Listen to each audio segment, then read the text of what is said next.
Hey guys, I'm Roger Gaming, and I am your coach for the Sin City Squirtles. We are here for our Week 1 matchup, and let's get into it. Alright, so these are the mons I do not anticipate my opponent bringing. Keldeo, we have a Slowbro and a Verzion. I don't think he's going to want to bring his Keldeo. I also do not anticipate him bringing his Bisharp. We have a Cinderace that just absolutely does work, and Verzion can one-shot it. I believe he's not going to bring his Magneton as well, just because of Cinderace.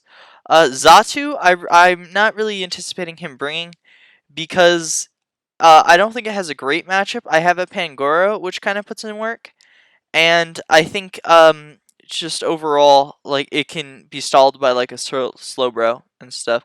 I do not anticipate him to bring his Vikavolt. I just think Cinderace can be really good in this matchup, and it doesn't do well against the Cinderace. I also do not anticipate him to bring the Sand Slash because I have an Alolan Ninetales, which can put in a lot of work against him. If and my Slowbro can kind of just sit in front of it and hit it with the Scald, and if it gets burned, it's not very useful. This is the team I anticipate him to bring. I think Dragapult, just with his Ghost typing and Dragon type, it can be very good against my team.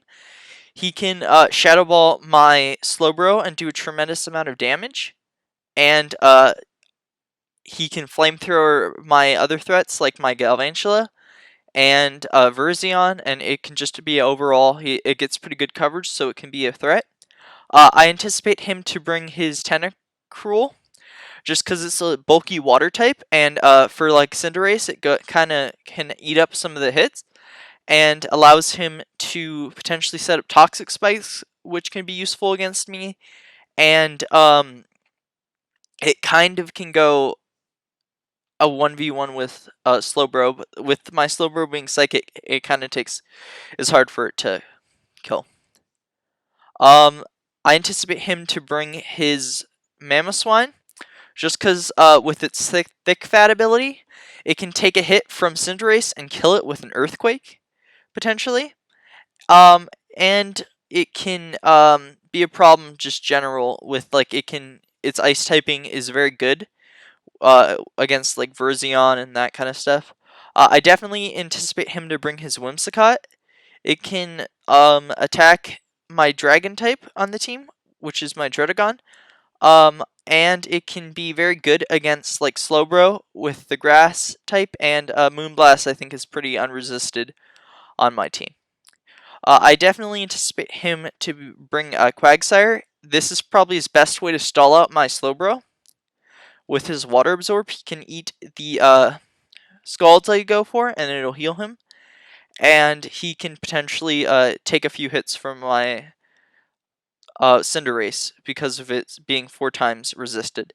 I think him bringing like a supportive Charizard set or like a Belly Drum set could be very viable this week. I think Charizard is good against like a Cinderace potentially if he outspeeds, like if he's really like high attack, he can try to go for the game, and if he's able to set up Tailwind support with his other mons, he might be able to like that might be a strategy he goes for. And these are the mons I'm not bringing. I'm not bringing my Galarian Slowbro, just because I didn't think it had a great matchup this week. Diggersby was okay, but him having the Charizard, which is immune to my ground attacks, I didn't think was great. Him having that Whimsicott didn't kind of want me to bring my Dragon type because it's pretty weak against it. I also didn't think with him having a Charizard and a few other fighting mons that King was great this week. Drifloon, I just didn't think it had a great matchup.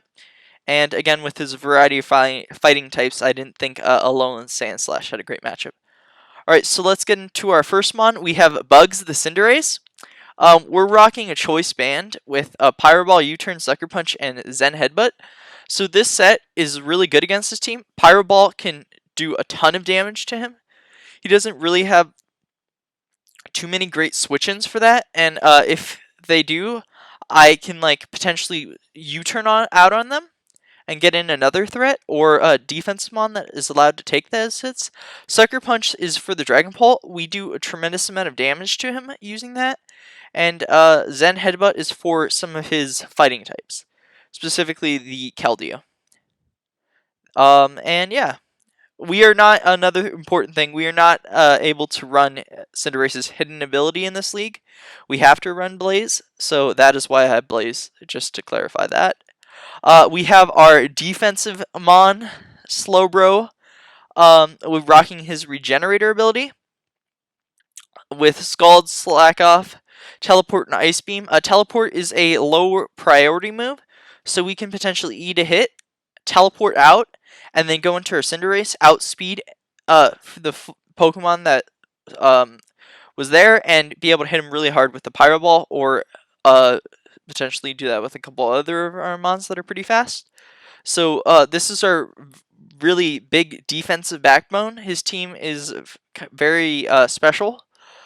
So I wanted to have a good specialty defensive mon that can eat a lot of hits. And yeah. Here we have Watson, our Galvantula. So this is a pretty standard Galvantula. Rocking. I decided to go more offensive rather than sticky webs. I didn't think they were that great this week.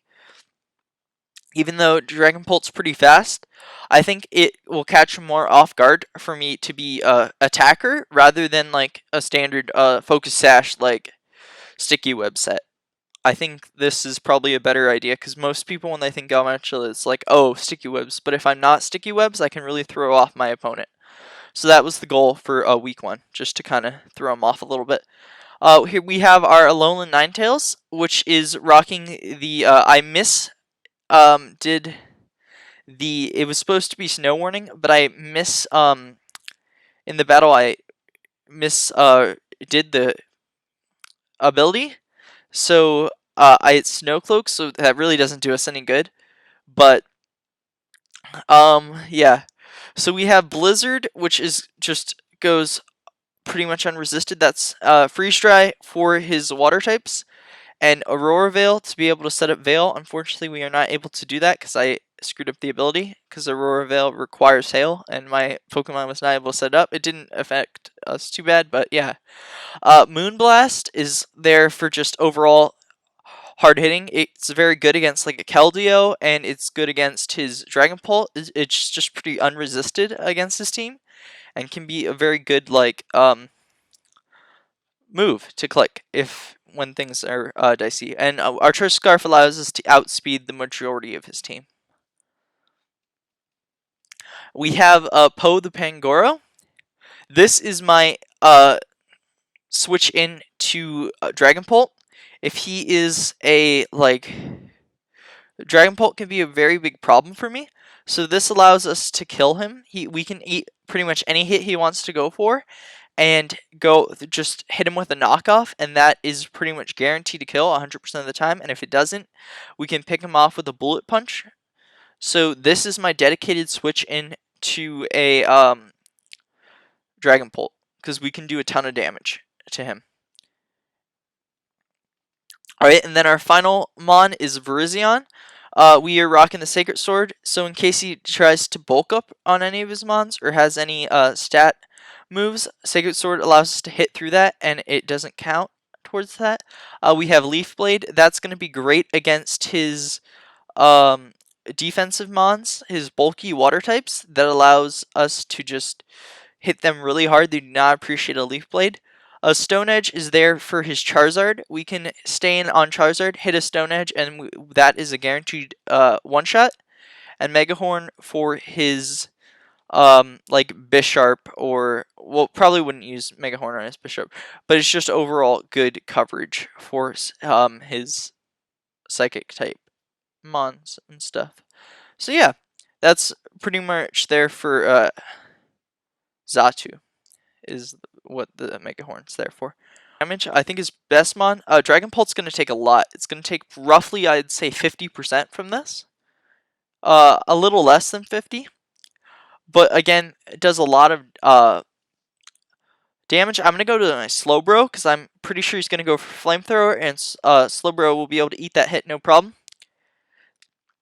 He does snag a burn, which is the best case scenario for us because it prevents us from getting toxic, which is something his Quagsire potentially would want to do to us in order to beat us. I can just go for the Psychic here on his U-turn, which he's probably going to go into his Tentacruel to try to be able to take this hit. And I should do a pretty good chunk to him. He does go, I do roughly half, and I don't really anticipate him wanting to stay in when I can take most of the hits, so I'm going to just go for the slack off here.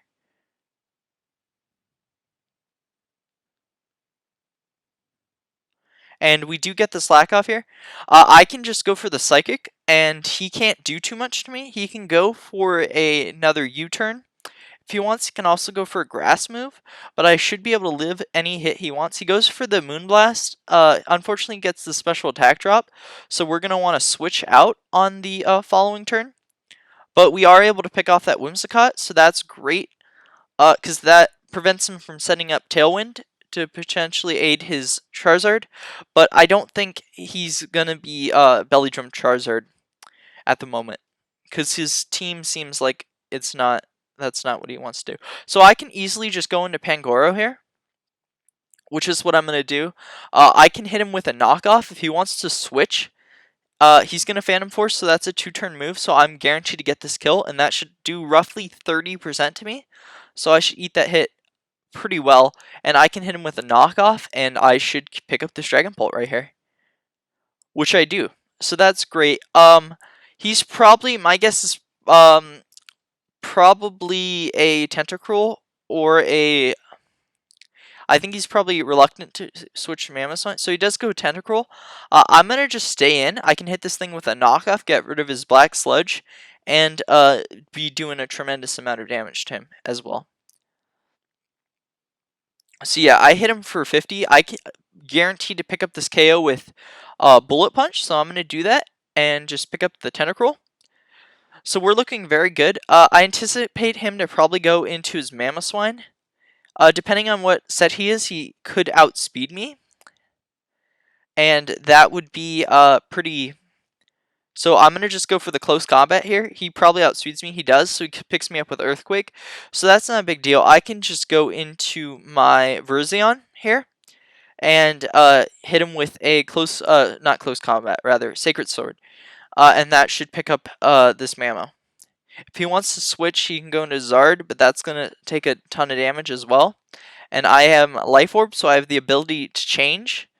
I don't do too much to the Zard, but I am able to hit him with a Stone Edge, which should pick up the kill. Unfortunately, I missed the Stone Edge, which really sucks, because I can potentially allows him to Roost or Belly Drum or whatever he wants to do. He's sub, so he might be sub Dragon Dance. I'm going to continue to go for the Stone Edge.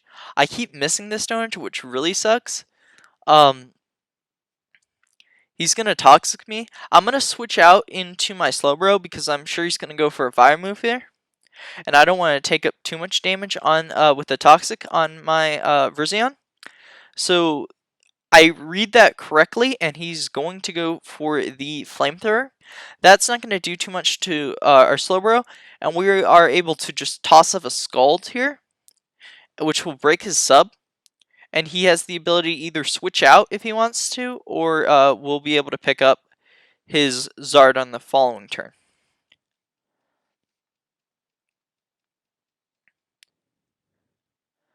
So I'm going to go for the Psychic here, anticipating him to go to Quagsire, because I think it's a very easy play for him to want to go Quag, anticipating the Scald on the Zard. So my Psychic does a pretty good 37%.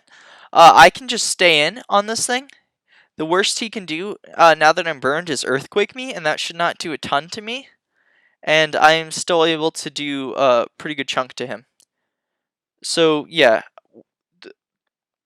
this is a winning battle for us, because we're doing far more damage than he is to us. He may want to switch. I'm going to switch out on his Recover and go into my Verzion to be able to finish him off the following turn. He may want to switch as well. He does switch. He switches into his Mamo, which was a good play by him. I'm gonna go for the or sacred sword rather. I don't have close combat. I keep saying that. Sacred sword just to get some damage. I think he may be scarfed here. He originally I thought that was a priority move, but that was him being scarfed. I'm pretty sure.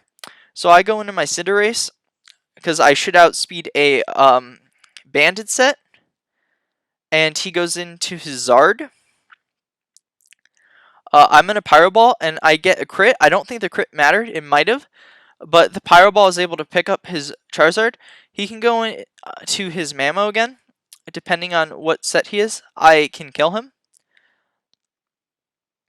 Unfortunately, he is scarfed and is able to pick up the kill with the Earthquake. So that gives me valuable information because I know my Ninetales outspeeds him and can clean up this game. So I'm going to go straight into my Slowbro and hit him with a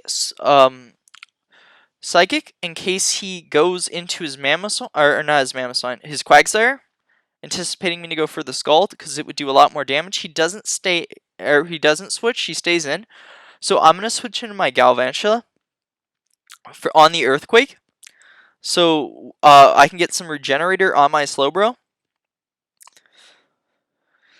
And at this point, we are gotten the Mamoswine low enough where I can kill him with my Alolan Ninetales, which is great. So I can go for a Moonblast, and I should be able to pick up this KO 100% of the time. And then I also should be able to kill the Quagsire with a Moonblast as well. So I think this is going to be a 2-0. Unless he has some crazy thing on his Quagsire. But yeah, we are pretty much guaranteed to kill his Quagsire here. So we do pick up that KO, so that makes this a 2-0 victory for week 1, which is great. I hope you guys enjoyed this video. If you did, please comment, rate, and subscribe, and I will see you guys next week. Peace out.